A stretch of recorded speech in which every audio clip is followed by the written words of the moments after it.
बात जब रिएक्शंस की होती है तो वहां पर SN1 रिएक्शन, SN2 अभिक्रिया, E1 अभिक्रिया और E2 अभिक्रिया, कुछ ऐसे अभिक्रिया होते हैं जहां पर बच्चे बहुत कंफ्यूज होते हैं, बहुत फंसते हैं, उन्हें अंतर नहीं समझ में आता कि SN1 अभिक्रिया क्या होती है, SN2 अभिक्रिया क्या होती है। तो आज के लेक्चर में हम बात करेंगे SN1 रिएक्शन की, जहां पर हम समझेंगे कि SN1 अभिक्रिया में हमारा हलाइड कैसा होना चाहिए, हमारा यहाँ पर नाभिक रागी कैसा होना चाहिए, यहाँ पर विलायक कैसा होना चाहिए, यहाँ पे ऐसे कौन कौन से फैक्टर्स होंगे जो SN1 अभिक्रिया के लिए बहुत ज्यादा जरूरी होते हैं। तो इन सभी बातों को हम आज के लेक्चर में सीखेंगे। मैं हूं प्रिया सिंह, आप सभी का बहुत स्वागत करती हूं व्युत्पत्ति की ई पाठशाला में, और आज हम सीखने वाले हैं SN1 अभिक्रिया। तो बच्चों, SN1 अभिक्रिया यह भी एक नाभिक रागी प्रतिस्थापन अभिक्रिया है, तो इस बात को हमें याद रखना है। जैसे हमने SN2 के बारे में पढ़ा है, ठीक उसी प्रकार SN1 की भी अभिक्रिया होती है। यहाँ पर कौन से फैक्टर्स ऐसे होते हैं जो बहुत ज्यादा इंपॉर्टेंट होते हैं, उसे हम आज समझेंगे। तो देखिए, यहां पर हम सबसे पहले बात करेंगे SN1 अभिक्रिया में विलायक की। यहां पर हम विलायक किस तरह का उपयोग करते हैं इसे समझते हैं। तो यहाँ पर हम विलायक, कार्बोकटायन यानी कार्बोधनायन, नाभिक रागी तथा इन सभी फैक्टर्स को हम समझेंगे और उस पर प्रश्न करेंगे। बच्चों, मैं आपको एक चीज बताना चाहती हूँ कि आप कितना भी थ्योरी पढ़ लीजिए, लेकिन जब तक हम प्रश्नों को सॉल्व नहीं करते, प्रॉब्लम्स नहीं करते, तो हमारे पास उस थ्योरी, उस टॉपिक पर कॉन्फिडेंस नहीं आता है। तो उसी कॉन्फिडेंस के लिए हम प्रश्नों को सॉल्व करते हैं। तो जो नेक्स्ट लेक्चर होगा वहां पर आप सीखेंगे SN1 अभिक्रिया पर आधारित बहुत सारे प्रश्न, जहां पर मैं आपको बताऊंगी कि कैसे हम फैक्टर्स को देखकर समझ सकते हैं कि दी गई हुई अभिक्रिया SN1 है या SN2। तो चलिए देखते हैं। सबसे पहले बात करेंगे विलायक की कि विलायक होता क्या है। SN1 अभिक्रिया सामान्यतः ध्रुवीय प्रोटिक विलायक जैसे जल, अल्कोहल, एसीटोन, अम्ल आदि में संपन्न होती है।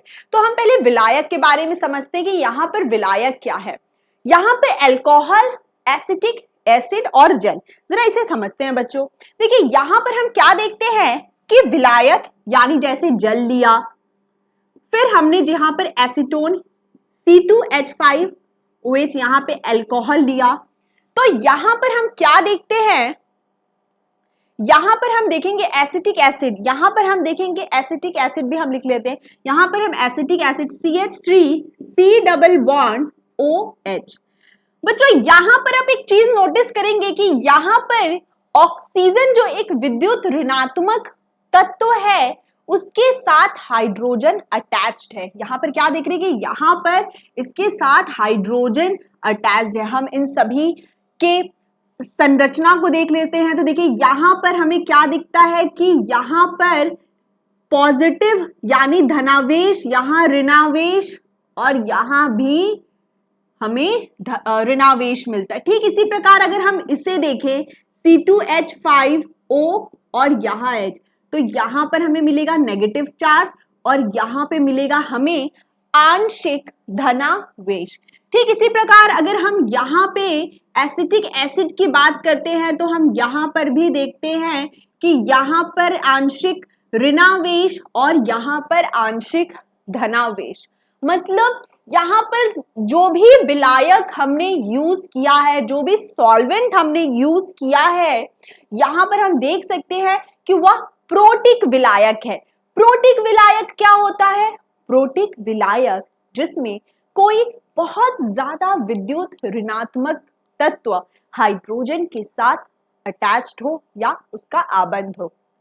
यहाँ पे हम देखते हैं कि कोई भी, जैसे ऑक्सीजन को ले लीजिए, नाइट्रोजन को ले लीजिए, यह सभी हाइड्रोजन के साथ आबंध बनाते हैं और इसे ही हम यहाँ पर प्रोटिक सॉल्वेंट यानी प्रोटिक विलायक बोलते हैं।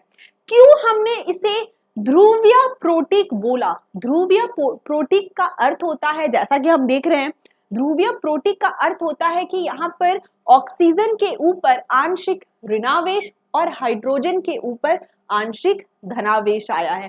तो यह तो हुआ ध्रुवीय प्रोटिक विलायक। प्रोटिक मतलब विद्युत ऋणात्मकता वाला तत्व हाइड्रोजन के साथ अटैच्ड होगा। तो हम इस तरह के विलायकों का उपयोग करते हैं SN1 रिएक्शन में। तो अगर हम इसे कॉमन लिखें तो ROH और यहां पे हम लिख सकते हैं RC डबल O और H। तो इस तरह हमने ये समझा कि किस तरह के विलायकों का उपयोग किया जाता है। अब हम दूसरा फैक्टर के बारे में बात करेंगे। दूसरा फैक्टर होता है हैलाइड। हमारा हैलाइड कैसा होना चाहिए? देखिए, SN1 अभिक्रिया हो या SN2 अभिक्रिया, यहां पर हम हैलाइड का उपयोग करते हैं और हैलाइड की यहाँ पर जो हमें क्रम दिया जाता है वह एक दूसरे के ऑपोजिट दिया जाता है। जैसे SN2 अभिक्रिया सबसे ज्यादा यहाँ पर हम जानते हैं कि मिथाइल CH3X में होती है, जबकि SN1 अभिक्रिया 3 डिग्री हैलाइड में होती है। तो अब हम इसे समझते हैं। तो बच्चों, सबसे पहले मैं आपको क्लियर कर दूं कि हमने विलायक के बारे में बात किया कि SN1 में जो विलायक हम उपयोग करेंगे वो इनमें से कोई एक हो सकता है या कोई भी ऐसा जिसमें ध्रुवीय प्रोटिक विलायक हो। चलिए अब बात करते हैं हमारा हैलाइड कैसा होना चाहिए। तो बच्चों, हमारा हैलाइड कैसा होना चाहिए? हमारा हैलाइड यानी जैसे हम तृतीय हैलाइड के बारे में बात करें जहां पर कार्बन 3 अन्य कार्बनों के साथ जुड़ा होता है तो उसे हम तृतीय हैलाइड बोलते हैं। तो वहां पर SN1 की अभिक्रिया सबसे ज्यादा फास्ट होती है। कैसे समझ सकते हैं? आइए देखते हैं इसे। हम यहां पर हम देखते हैं कि ये तृतीय, यह कार्बन 3 अन्य ग्रुप यानी अन्य कार्बनों से जुड़ा हुआ है, तो यह हमारा 3 डिग्री तृतीय हैलाइड यानी हैलाइड होगा। 3 डिग्री हैलाइड है, जबकि यहां पर कार्बन सिर्फ 2 अन्य ग्रुप से जुड़ा हुआ है, तो यह हमारा 2 डिग्री हैलाइड होगा। जबकि यहां पर कार्बन हमारा सिर्फ एक अन्य ग्रुप से जुड़ा हुआ है, तो यह हमारा 1 डिग्री प्राथमिक हैलाइड बोल सकते हैं। इसे आप प्राथमिक हैलाइड भी बोल सकते हैं, या प्राथमिक, द्वितीय और यहां पर यह तृतीय हुआ। तो बच्चों, इस प्रॉब्लम को देखते हैं। यहां पर हम क्या देखते हैं कि हमें विलायक कैसा है? हमारा प्रोटिक विलायक है, यानी यहाँ पे हमें ध्रुवीय प्रोटिक विलायक यानी जिसे हम प्रोटिक सॉल्वेंट बोलते हैं। तो यहाँ पर हमें सारे प्रोटिक सॉल्वेंट मिलते हैं। अब बात करते हैं यहाँ पर हैलाइड की। तो यहाँ पे हैलाइड देखिए, ये आपका तृतीय हैलाइड यानी 3 डिग्री हैलाइड है, क्योंकि यहाँ पर कार्बन के साथ आप 3 अन्य ग्रुप को देख सकते हैं। फिर हम देखते हैं दूसरे रिएक्शन में, यहां पर हमें द्वितीय हैलाइड मिल रहा है 2 डिग्री, और यहां पर ये हमारा मिथाइल हैलाइड है CH3Cl। आपसे पूछा जा रहा है रिएक्शन में कि SN1 अभिक्रिया सबसे ज्यादा कहां होगी? SN1 अभिक्रिया सबसे ज्यादा कहां होगी? तो मैं आपको बता दूं कि 3 डिग्री हैलाइड में SN1 रिएक्शन अभिक्रिया सबसे फास्ट होती है। तो हम यहां पे लिखते हैं कि SN1 की जो अभिक्रिया है वह सबसे ज्यादा हमें फर्स्ट में, फिर सेकंड, फिर हमें थर्ड में मिलेगी। तो इस तरह के प्रश्न भी आपसे एग्जाम में पूछे जाते हैं। यहां पर हमने देखा कि SN1 रिएक्शन सबसे जल्दी कहां पर होगा? पहले वाले रिएक्शन में, फिर उसके बाद दूसरे में, और फिर हमें मिलेगा तीसरे में। तो इस चीज को हमने यहां पर समझा। अब देखते हैं यहां पर हमारे पास जो अवशिष्ट समूह यानी लिविंग ग्रुप है वो क्या होता है। तो लिविंग ग्रुप की बात करते हैं। यहां पर लिविंग ग्रुप को देखिए, यहां पर सभी जगह क्लोरीन हमारा लिविंग ग्रुप है। तो इसी तरह आयोडीन भी आपका लिविंग ग्रुप हो सकता है, अवशिष्ट समूह हो सकता है, ब्रोमीन भी हो सकता है, क्लोरीन भी हो सकता है। तो हम देखेंगे कि यहां पर इस फैक्टर को हम कैसे समझ सकते हैं। तो इस प्रश्न को हमने समझा जहां पर हमने SN1 की अभिक्रिया हैलाइड के माध्यम से समझी कि हैलाइड अगर हमारा 3 डिग्री है, अगर हमारा विलायक प्रोटिक सॉल्वेंट है तो वहां पर SN1 की अभिक्रिया फास्ट होगी। अब देखते हैं हम लिविंग ग्रुप के बारे में। अब बात करेंगे लिविंग ग्रुप कैसा होना चाहिए, अवशिष्ट समूह जो यहाँ पर, अब देखिए SN2 की अभिक्रिया देखेंगे या SN1 की अभिक्रिया, यहाँ पर जो हमारे क्लोरीन, ब्रोमीन, आयोडीन, फ्लोरीन होते हैं वह सभी अवशिष्ट समूह अर्थात जिसे हम लिविंग ग्रुप कहते हैं उसका काम करते हैं। तो देखिए यहाँ पर अगर हम नोट करें तो यहाँ पे हमें क्या दिखता है कि C2H5OH है, एक प्रोटिक सॉल्वेंट है। यहाँ हमें दिखता है कि C2H5OH एक प्रोटिक सॉल्वेंट है। यहाँ भी हमें C2H5OH ही मिल रहा है। यहाँ पे देखिए, यहाँ पर कार्बन से 3 अन्य ग्रुप अटैच है और यहाँ पर सभी रिएक्शन में हमें 3 डिग्री हैलाइड दिया गया है, 3 डिग्री हैलाइड दिया गया है। तो अंतर कहाँ पर है, कहाँ पर SN1 की अभिक्रिया फास्ट होगी, इसे समझते। देखिए यहाँ पर हमें आयोडीन दिया गया है, ब्रोमीन दिया गया है और क्लोरीन दिया गया है। बात करते हैं प्रोडक्ट की। अगर हम बात करें प्रोडक्ट की तो यहाँ पर सभी का प्रोडक्ट सेम आएगा। यहाँ पर अगर हम देखें तो हमें प्रोडक्ट जो हमें मिलेगा बच्चों, वह सभी प्रोडक्ट यहाँ पर हमें सेम ही मिलेंगे। हम बाद में इस प्रोडक्ट को निकालना सीखेंगे। यहाँ पे सभी में प्रोडक्ट सेम आएगा, लेकिन यहाँ पे सबसे बड़ा फैक्टर क्या है कि कौन इस रेस में, इस दौड़ में जीतेगा। यहाँ पर कौन सबसे पहले अभिक्रिया SN1 की संपन्न करके प्रोडक्ट हमें देगा। तो आप इसे कमेंट बॉक्स में लिखे बताइए कि 1, 2 और 3 में कौन SN1 की अभिक्रिया फास्ट देगा। तो चलिए अब डिस्कस कर लिया है तो अब इसका फाइनल हम आंसर भी निकाल लें। बात करते हैं कि आयोडीन को हटाना है और C2H5OH को वहां पर हमें प्रतिस्थापित करना है, वहां पर विस्थापित करना है। हमें यहाँ पर आयोडीन, ब्रोमीन, क्लोरीन को हटाकर C2H5OH को ऐड करना है। तो ये चीज बहुत इंपॉर्टेंट है। मतलब क्या कि बात करते हैं आयोडीन, ब्रोमीन और क्लोरीन की, क्योंकि बाकी जितने भी फैक्टर दिए गए हैं वो सभी सेम हैं। बाकी जितने भी फैक्टर आप देख रहे हैं, अगर हम विलायक की बात करें सेम है, हैलाइड की बात करें तो भी सेम है। तो बात करते हैं हम अपने अवशिष्ट समूह अर्थात लिविंग ग्रुप की। तो लिविंग ग्रुप की बात करते हैं तो देखते हैं कि आयोडीन और ये कार्बन का जो आबंध होगा वह कमजोर होगा, क्योंकि आयोडीन का जो साइज है, जो आकार है, वह बहुत बड़ा होता है क्लोरीन, ब्रोमीन की तुलना में। तो बड़े आकार का जो आयोडीन है उसके साथ कार्बन का जो आबंध है वह कमजोर होगा। यहां पर मैं लिख देती हूं कि यह जो आबंध होगा वह कमजोर होगा, दुर्बल होगा।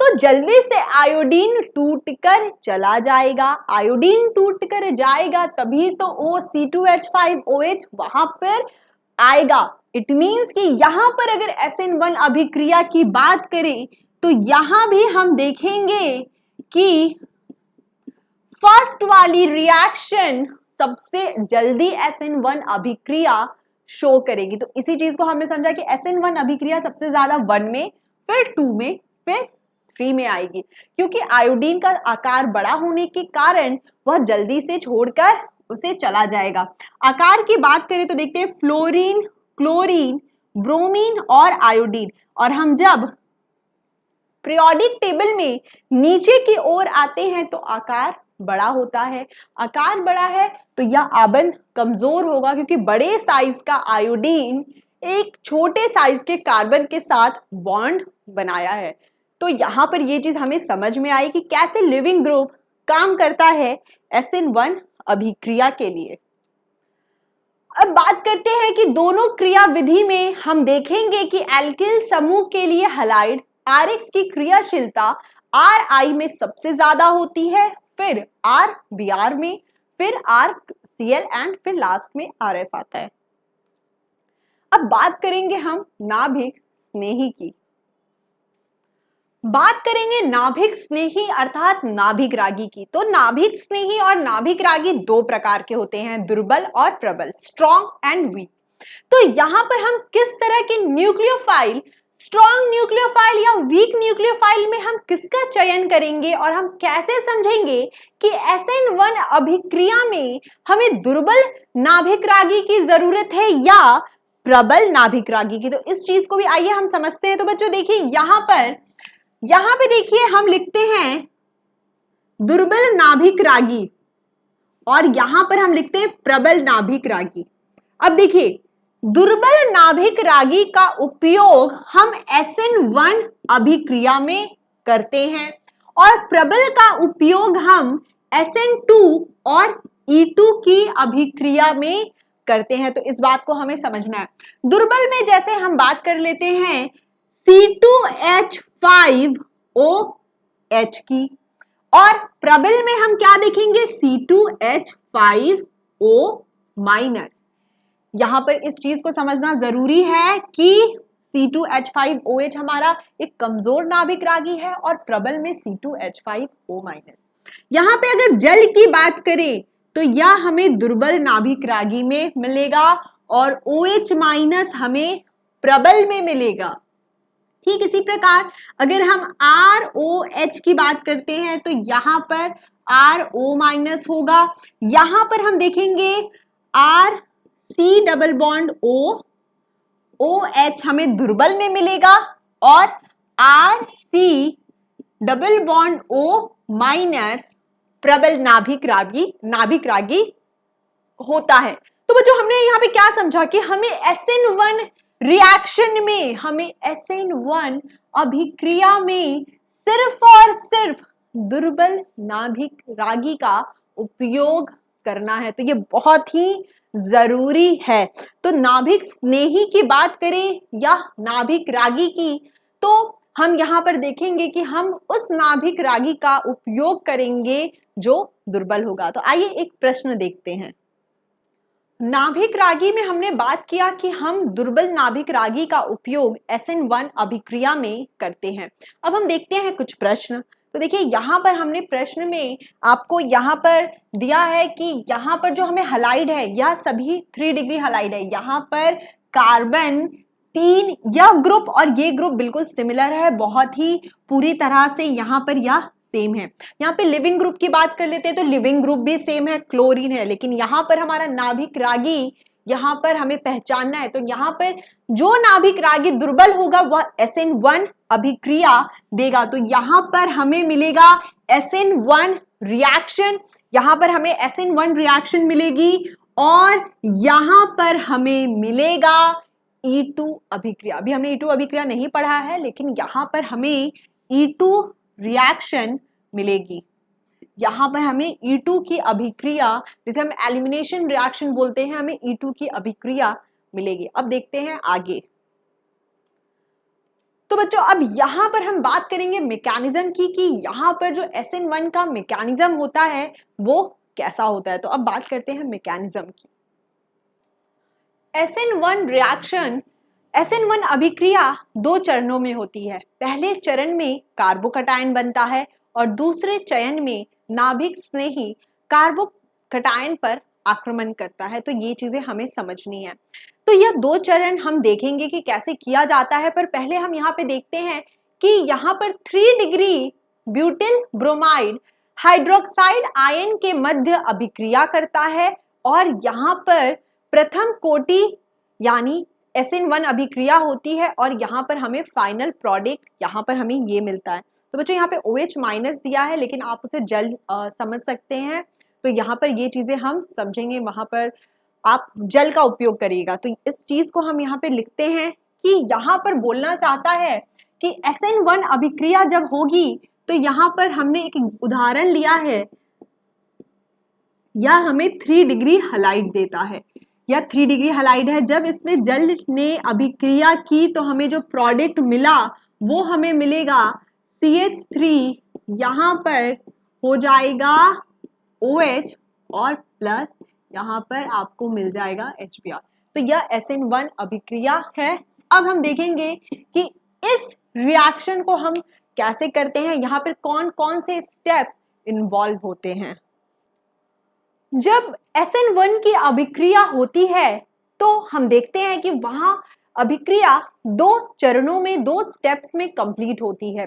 तो पहला स्टेप में हमें मिलता है कार्बोकटायन, जिसे हम कार्बोधनायन भी बोलते हैं। तो आप देख सकते हैं स्क्रीन पे कि हमने कैसे यहाँ पे कार्बोकटायन बनाया है।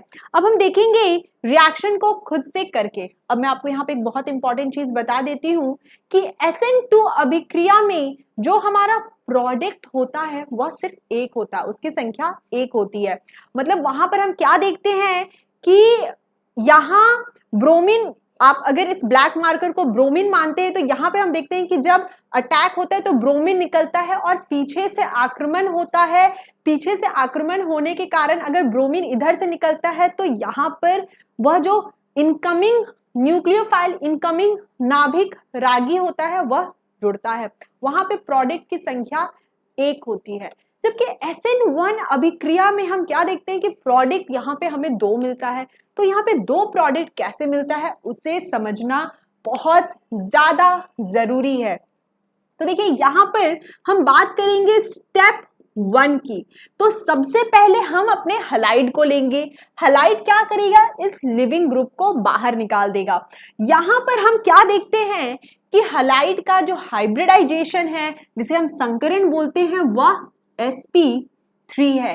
तो यहाँ पर हाइब्रिडाइजेशन भी चेंज होगा, संकरण भी चेंज होगा। तो यहाँ पे हम देखते हैं कि जो हाइब्रिडाइजेशन यहाँ पर हमें, यहाँ पे देखिए बच्चों, यहाँ पर हाइब्रिडाइजेशन क्या होता है कि इस तरह अगर हमने माना यहाँ पर हमारा ब्रोमीन, यहाँ पर CH3 का समूह है, तो हम क्या देखते हैं कि यह sp3 हाइब्रिडाइजेशन है, sp3 हाइब्रिडाइजेशन है।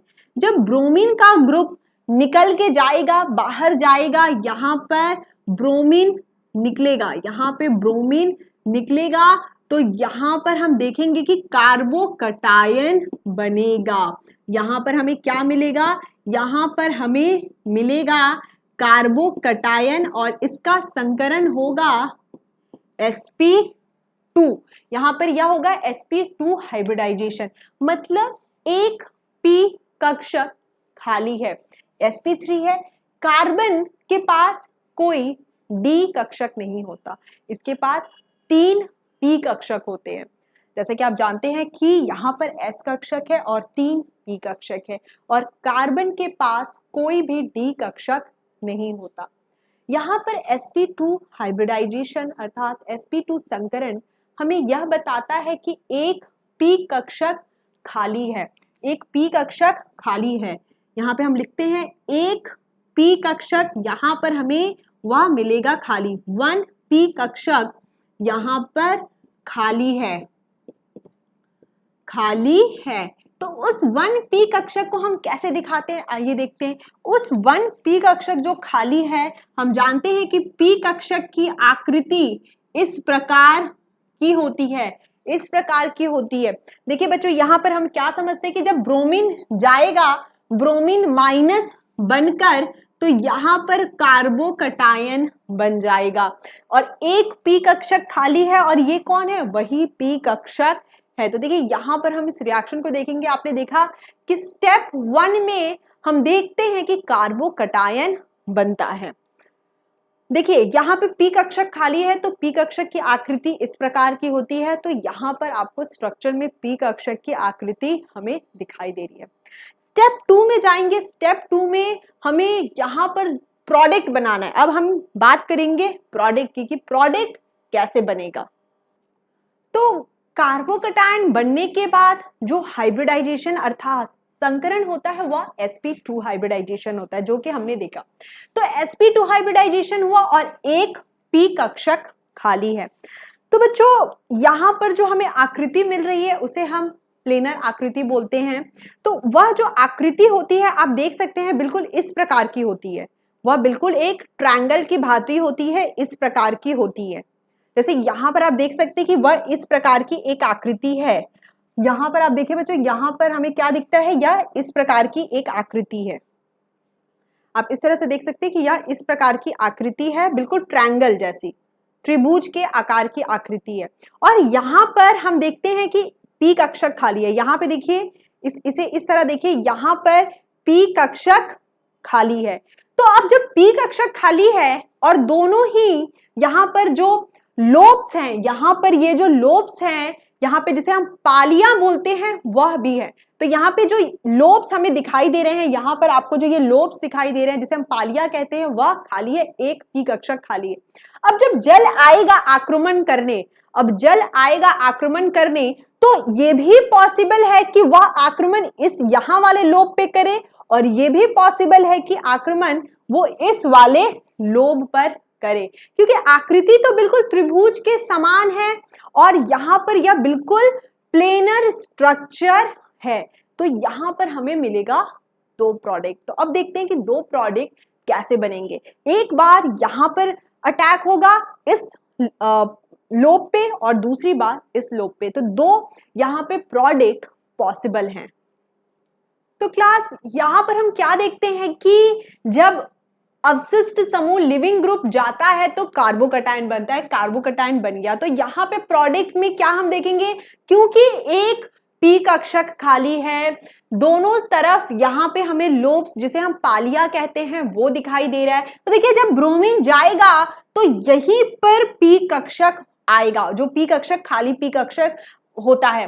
तो यहाँ पर जो जल का जो आक्रमण होगा, यहाँ पर जो जल का आक्रमण होगा, यहाँ पर हम देखेंगे कि दोनों तरफ से हो सकता है, यहाँ भी हो सकता है और हमें यहाँ भी उसका आक्रमण देखने को मिलेगा। मतलब अगर ब्रोमीन को हटाएं तो हमें दो पॉसिबिलिटी है प्रोडक्ट आने की। तो देखिए एक, अगर ब्रोमीन यहां से जाएगा तो हो सकता है कि जो हमारा जल है यहीं से आके जुड़ जाए। तो यहां पर हमें मिलेंगे दो प्रोडक्ट। तो ये बहुत ही इंपॉर्टेंट पॉइंट अभी हमने डिस्कस किया, क्योंकि ये दोनों एक दूसरे और ये दोनों ही प्रोडक्ट हमें 50-50% मिलेंगे। ये दोनों ही प्रोडक्ट हमें 50% मिलेंगे, ये भी हमें 50% मिलेगा और ये भी हमें 50% मिलेगा। तो यहाँ पर इस तरह हमने समझा कि SN1 अभिक्रिया होती है। तो यहाँ पर देखिए कार्बोकटायन बना है और यहाँ पे दो लोब्स हमें दिखाई दे रहे हैं। पूरी की पूरी रासायनिक अभिक्रिया SN1 की कार्बोकटायन पे डिपेंड करती है, क्योंकि कार्बोकटायन पे डिपेंड करती है, यही कारण है। और कार्बोकटायन में क्योंकि पी कक्षक खाली है तो हमें दो प्रोडक्ट मिलते हैं। तो यही सारी चीजें यहाँ पर भी लिखी गई हैं। तो देखिए यहाँ पर हम क्या देखते हैं, तो यहाँ पर हमने ये बातें डिस्कस कर ली थी कि हैलाइड पर जल ने आक्रमण किया तो यहाँ पर उसकी जगह OH आ गया। बात करते हैं रेसिमीकरण की। अगर यहाँ पर यह चारों कार्बन, यहाँ पर अगर हम देखते कि अगर ये ग्रुप, सभी ग्रुप अलग अलग होते, सभी ग्रुप अलग अलग होते तो यहाँ प्रोडक्ट हमें 50-50% मिलता और रेसिमीकरण होता। लेकिन यह रेसिमीकरण नहीं है यहाँ पर, क्योंकि ये जो तीनों ग्रुप है सेम है। मान लीजिए कि यहाँ पर हमें R1, यहाँ पर इसे मान लीजिए R2 और यहाँ इसे मान लीजिए R3। तो यहाँ पर ये तीनों ग्रुप अलग है, यहाँ प्रोडक्ट भी बिल्कुल उसी तरह बनेगा। तो रेसिमीकरण में हम क्या देखते हैं, यहाँ पर R1, R2, R3 और OH। यहाँ पे देखिए बच्चों, यहाँ पे क्या होगा, यहाँ भी हम देखेंगे R1, R2 और R3, R1, R2 और R3। तो यहाँ पर क्योंकि ये एक कायरल कार्बन है, चिराल कार्बन है, जिसे आप बहुत बच्चे कायरल भी बोलते हैं, चुराल भी बोलते हैं, तो यहाँ पर जो दोनों प्रोडक्ट आया 50-50% आया और इसे ही हम रेसिमीकरण बोलते हैं। तो SN1 में जितने फैक्टर्स हमने समझा और उस पर आधारित प्रश्नों को भी हमने किया। यहाँ पर देखिए चरण 1 सबसे धीमा तथा उत्क्रमणीय होता है। इसमें कार्बन और जो हैलाइड का, मैंने यहाँ पे ब्रोमीन है, आप आयोडीन लीजिए, क्लोरीन लीजिए, उसका बॉन्ड टूटता है। फिर दूसरे स्टेप में वहां आक्रमण होता है। यहाँ पे जो रेट ऑफ रिएक्शन है, जो अभिक्रिया का वेग है, वह कार्बोकटायन पर डिपेंड करता है। तो तो यहाँ पे कार्बोकैटायन की स्टेबिलिटी भी बहुत इंपॉर्टेंट होती है, तो हम कार्बोकैटायन की स्टेबिलिटी के बारे में भी समझेंगे। तो यहाँ पे देखिए, आप देख सकते हैं यहाँ कि क्योंकि SN1 अभिक्रिया में कार्बोकैटायन बनता है, तो ये जरूरी है कि हमें अगर जो भी हैलाइड दिया गया है, जिस भी प्रकार का हैलाइड दिया गया है, वहां पर जो कार्बोकैटायन बने वो सबसे ज्यादा स्टेबल बने। तो इस चीज पर अब हम बात करते हैं।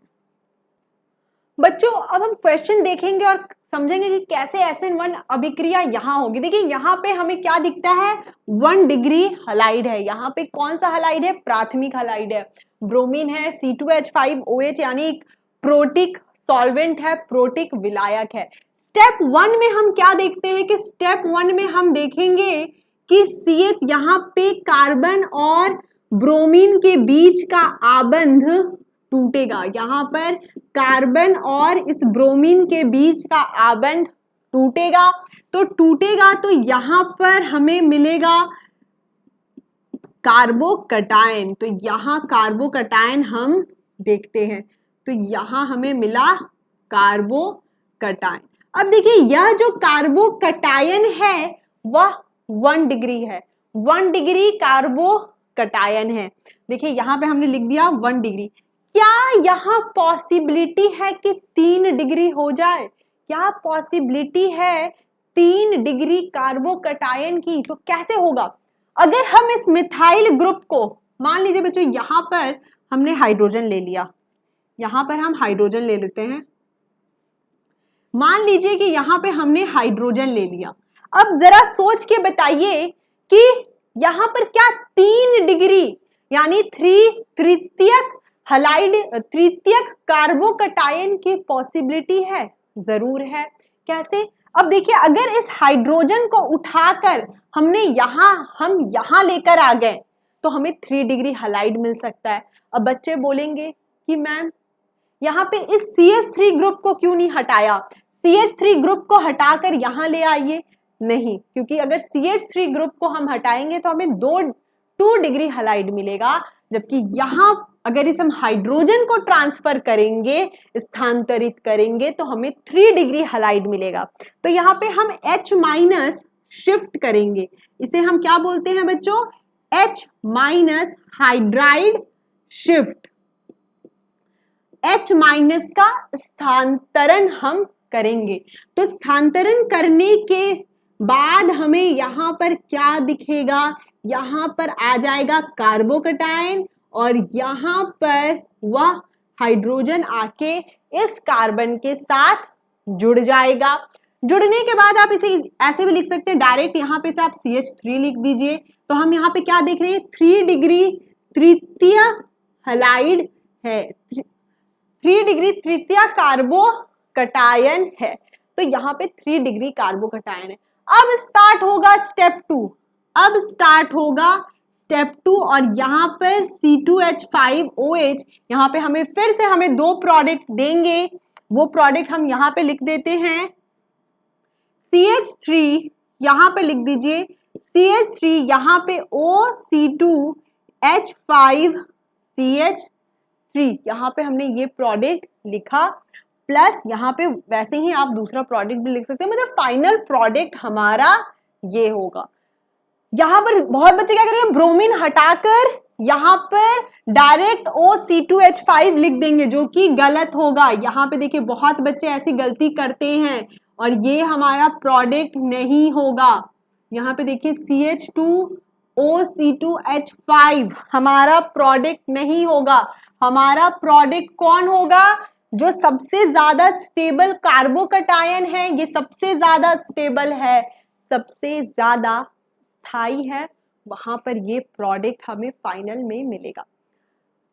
अब बच्चों हम नेक्स्ट लेक्चर की बात करते हैं। तो नेक्स्ट लेक्चर में हम करेंगे बहुत सारे प्रॉब्लम्स और इन सभी चीजों को बहुत जल्दी रिवाइज करेंगे और नेक्स्ट लेक्चर में करेंगे प्रॉब्लम्स, बहुत सारे प्रश्न करेंगे, जहां पर आपके अगर कुछ डाउट रह भी जाएंगे तो वो भी पक्का क्लियर हो जाएंगे। तो मिलते हैं नेक्स्ट लेक्चर में, तब तक पढ़ते रहिए, अपना ध्यान रखिए और मिलते हैं नेक्स्ट लेक्चर में। Thank you so much.